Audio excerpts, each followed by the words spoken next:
जमीन पर जुड़ के कर रहा है, इसलिए इसकी बात सुननी होगी।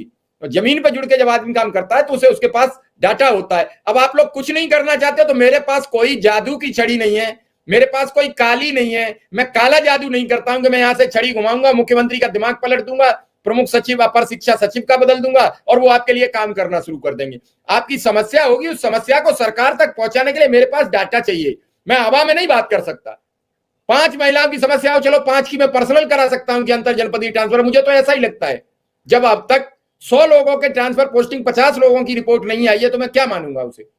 रिपोर्ट आए, आप अपडेट करो, मैंने तो खुली छूट दे दी है, उसमें आप लिखिए अपनी समस्या, मैं उसी हिसाब से मेल बना के लोगों को दूं कि इतने लोग परेशान हैं।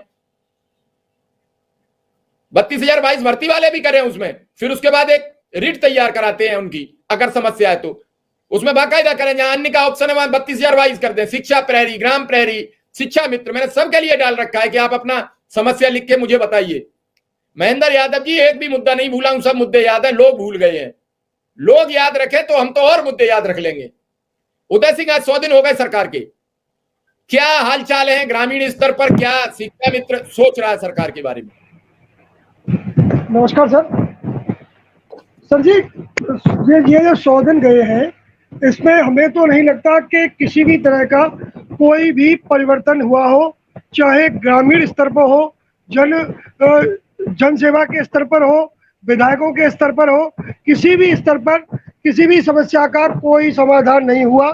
जो ग्राम पंचायतों की जो सड़कें थी, जो संपर्क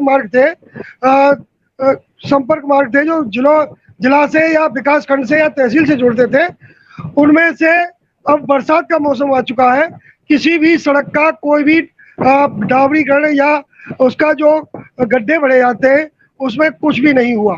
दूसरा, जो भी अन्य समस्याएं हैं वो जस की तस बनी हुई है। सरकार चाहे 100 दिन में अपनी खूब पीठ थपथपाए कि हमने ये कर दिया वो कर दिया, लेकिन जमीनी हकीकत यह है कि अभी तक जमीन पर कुछ नहीं हुआ।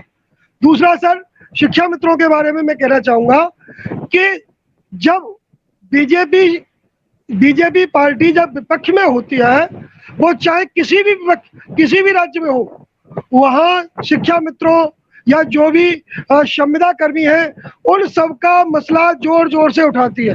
जब उत्तर प्रदेश में बीजेपी की सरकार नहीं थी तो माननीय कौशल किशोर जी की अध्यक्षता में एक 17 लाख संविदा कर्मियों का एक सम्मेलन किया गया था लखनऊ की धरती पर, जिसमें कहा गया था कि यदि उत्तर प्रदेश में हमारी सरकार बनेगी तो हम शिक्षा मित्रों व संविदा कर्मियों की सारी समस्याओं का निदान कर देंगे, उन्हें एक सम्मानजनक मानदेय देंगे या उनका स्थायीकरण कर देंगे। जब बंगाल में जब चुनाव होते हैं तब विजय वर्गीय जी कहते हैं कि सरकार अपने यहाँ से 21,000 मानदेय देती है, आपको 10,000 मिलता है। जब दिल्ली में जब चुनाव होते हैं विधानसभा के, तो वहां पर माननीय तिवारी जी,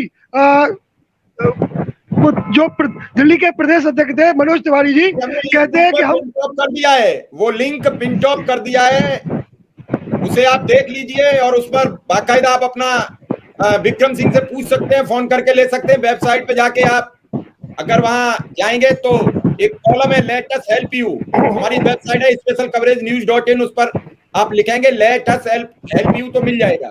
बाकी मैंने अभी पिन टॉप किया है यूट्यूब पर, आप वहां से ले सकते हैं, अभी पेज पे डाला है, कमेंट बॉक्स में वहां से ले सकते हैं। मुझे व्हाट्सएप पे लिख दे, मैं व्हाट्सएप पे प्रोवाइड करा दूंगा। जी सर,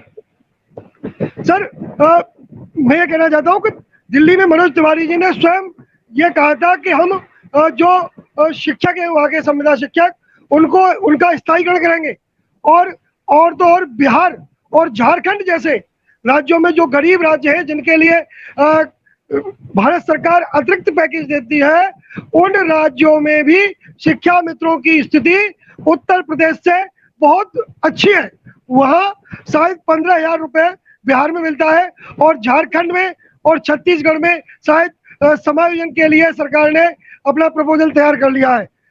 त्रिपुरा में और आपका असम में सब जगह सरकार, वहाँ की जो सरकारें हैं वो शिक्षा मित्रों के लिए कर रही हैं, उनका मानदेय बढ़ा रही हैं। लेकिन दुर्भाग्य की बात यह है कि जहाँ डबल इंजन की सरकारें हैं, उत्तर प्रदेश, राजस्थान या अन्य कहीं जगह पर है, वहाँ जो